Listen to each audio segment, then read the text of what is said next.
Bonjour, dans cette vidéo, je vais vous expliquer c'est quoi une loupe et comment elle fonctionne. Pour commencer, je vais rappeler comment déterminer l'image d'un objet à travers une lentille mince. Pour ceci, je vais prendre une lentille mince convergente L1 de centre optique O1 et de foyers objet et image principaux respectifs F1 et F'1. Je vais choisir maintenant un objet AB placé avant F1 et on va essayer de chercher son image à travers L1. Dans les conditions de stigmatisme approchées, pour déterminer l'image de AB, il suffit de déterminer l'image du point B. Et pour déterminer l'image d'un point à travers une lentille, il suffit de tracer la marche de deux rayons lumineux issus de B. On peut choisir deux rayons quelconques issus de B, mais généralement on choisit deux parmi les trois rayons particuliers connus. Donc on peut choisir celui parallèle à l'axe optique principal, celui passant par le centre optique. Le troisième rayon qui est considéré comme particulier et qu'on aurait pu le choisir, c'est le rayon passant par F1, par le foyer objet principal. Mais dans ce cas, j'ai choisi ces deux rayons particuliers. Nous connaissons maintenant que tout rayon passant par le centre optique émerge sans aucune déviation, alors que le rayon parallèle à l'axe optique principal émerge en traversant la lentille en passant par le foyer image principal F'1. Maintenant, les deux rayons verts sont deux rayons qui arrivent au système optique ou bien à la lentille, sont donc deux rayons incidents. Leur intersection, c'est un point objet. Les deux rayons roses sont des rayons qui quittent le système optique, qui est dans notre cas cette lentille mince et convergente. L'intersection des rayons émergents est un point image. C'est en fait l'image de l'intersection des rayons incidents associés, c'est-à-dire l'image du point B. Il vient alors que leur intersection c'est B1 et A1 est obtenu en faisant la projection orthogonale de B1 sur l'axe optique, puisque AB est orthogonal à l'axe optique, alors A1 B1, image de AB, est aussi perpendiculaire à l'axe optique principal. Comme maintenant B1 se trouve réellement sur l'intersection des rayons émergents, alors A1B1 est dite une image réelle. Maintenant, regardez, AB et A1B1 sont de sens inverse, alors on va dire que A1B1 est une image réelle et renversée. Alors dans ce cas, on dit que l'image de AB à travers la lentille L1, c'est A1B1. Ou encore, la lentille L1 donne de l'objet AB une image A1B1. Prenons maintenant l'exemple où l'objet AB est placé après F. Et essayons avec la même procédure de chercher l'image de AB à travers la lentille L. De la même manière, je vais choisir ces deux rayons incidents, celui qui passe par le centre optique et celui qui est parallèle à l'axe optique principal. Le rayon passant par le centre optique émerge sans aucune déviation, alors que le rayon parallèle à l'axe optique principal, en traversant la lentille, il émerge en passant par le foyer image principale F'. Sachant maintenant que l'intersection des rayons incidents est un point objet, l'intersection des rayons émergents est un point image. Ici, on voit clairement que les deux rayons incidents se coupent réellement au point B. Donc, B est considéré comme un point objet réel pour cette lentille. Les deux rayons émergents, s'ils se coupent, leur intersection va être un point image. Mais ces deux rayons émergents divergent d'une façon infinie. Donc, ils n'ont aucune intersection réelle. Par contre, les prolongements de ces deux rayons se coupent en ce point. Donc, ces deux rayons semblent provenir d'un même point ici. Ce point est en fait B', l'image de B à travers cette lentille. Et A'B', c'est l'image de AB à travers cette lentille. Dans notre cas, puisque B' ne se trouve pas réellement sur l'intersection des rayons émergents, mais sur l'intersection de leur prolongement, l'image A'B' est dite une image virtuelle. Remarquez aussi que AB et A'B' sont de même sens. Alors, A'B' est une image non renversée. Donc, lorsqu'on a une lentille convergente et on a un objet AB placé après le foyer objet principal, son image va être une image virtuelle et non renversée. On dit aussi que c'est une image droite. Et un autre détail, elle est plus grande que l'objet. Maintenant, si un œil d'un observateur est placé ici, les rayons qui arrivent à l'œil sont les rayons roses. Donc cet œil ne va pas voir l'objet AB, mais va voir son image A'B', qui est une image plus éloignée, plus grande et non renversée. C'est en fait le principe d'une loupe.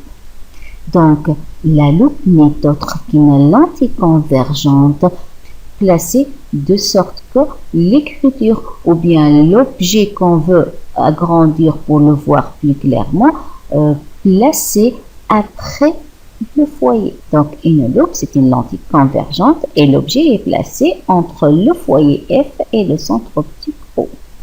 Maintenant, regardez ce qu'on va faire. On va prendre deux cas. Dans le premier cas, on va placer un objet AB entre F et O de cette manière et on va chercher son image. Donc remarquez que l'objet AB est relativement éloigné du foyer F. Donc en cherchant son image par construction géométrique, regardez où va être placée l'image. Donc l'image va être placée ici. Certes, elle est agrandie, certes, elle est virtuelle, certes, elle est droite, mais n'est pas vraiment agrandie d'une façon très significative. Si maintenant l'objet AB est placé entre F et O, mais plus proche de F que le premier exemple, regardez maintenant l'image qu'on va voir. Alors de la même manière, on choisit deux rayons incidents issus de B. Le premier émerge sans aucune déviation, le premier passe et le deuxième passe par F'. Ces deux rayons divergent, mais leur intersection, regardez où est leur intersection. Donc, regardez bien que A'B' est une image virtuelle, est une image non renversée, mais beaucoup plus grande que l'objet AB. Donc, comme on arrive de dire, une loupe est une lentille convergente telle que l'objet est placé entre le foyer et le centre optique. Mais pour que la loupe joue un rôle plus bénéfique, il faut que l'objet soit très proche de F. Donc, à chaque fois que l'objet est proche de F, à chaque fois que l'image est plus grande, beaucoup plus grande que l'objet. Donc, à chaque fois que l'objet est plus proche de F, à chaque fois que le rôle de la loupe est bénéfique. Après cette construction géométrique, on va justifier ce résultat analytiquement en prenant cet exemple. Donc, soit une lentille convergente, distance focale de centimètres, détermine la nature et la position de l'image d'un objet AB à travers cette lentille dans les deux cas suivants. Le premier cas, OA égale à moins 1,1 cm. Le deuxième cas, OA égale à moins 1,8 cm. Alors, pour faire le calcul numérique, il faut faire recours à la formule de conjugaison. Donc, si on a un objet A qui donne à travers une lentille mince de centre optique O une image A', A et A', objet et image sont dits des points conjugués. Il y a une relation qui lie ces deux points conjugués appelée relation de conjugaison ou bien formule de conjugaison pour une lentille mince qui s'écrit 1 sur mesure algébrique de F' égale 1 sur mesure algébrique de OA' moins 1 sur mesure algébrique de OA. Dans notre cas, où F' est donné, distance focale 2 cm, donc OF' c'est 2. OA aussi est donné, donc notre objectif c'est de déterminer la nature et la position de l'image. Donc l'inconnu c'est bien OA'. De cette relation on peut tirer OA' de cette manière et on trouve que OA' égale OF' fois OA sur OF' plus OA. Application numérique. Pour le premier cas, OA égale moins 1,1 cm, soit alors OA' égale 2 fois moins 1,1 sur 2 fois moins 1,1, ce qui donne moins 2,44 cm. Retrouvons ceci par construction géométrique. On a cette lentille de distance focale de cm. On va placer l'objet à cette position, donc moins 1,1 cm. L'origine c'est O. Donc, regardez l'objet AB. Donc, la même procédure pour déterminer l'image de AB, c'est-à-dire choisir deux rayons incidents, tracer leur marche après avoir traversé la lentille. Donc, et puis, ces deux rayons divergent, donc l'intersection se trouve dans leur prolongement. Regardez A'B', elle est trouvée à moins 2,44, c'est-à-dire la même valeur trouvée par le calcul. Maintenant, je passe au deuxième cas, c'est-à-dire le cas où A égale à moins 1,7 cm, c'est-à-dire l'objet est plus proche de F que le premier cas. L'application numérique donne OA' égale à moins 11,33 cm. C'est une valeur négative, donc l'image A'B' est virtuelle.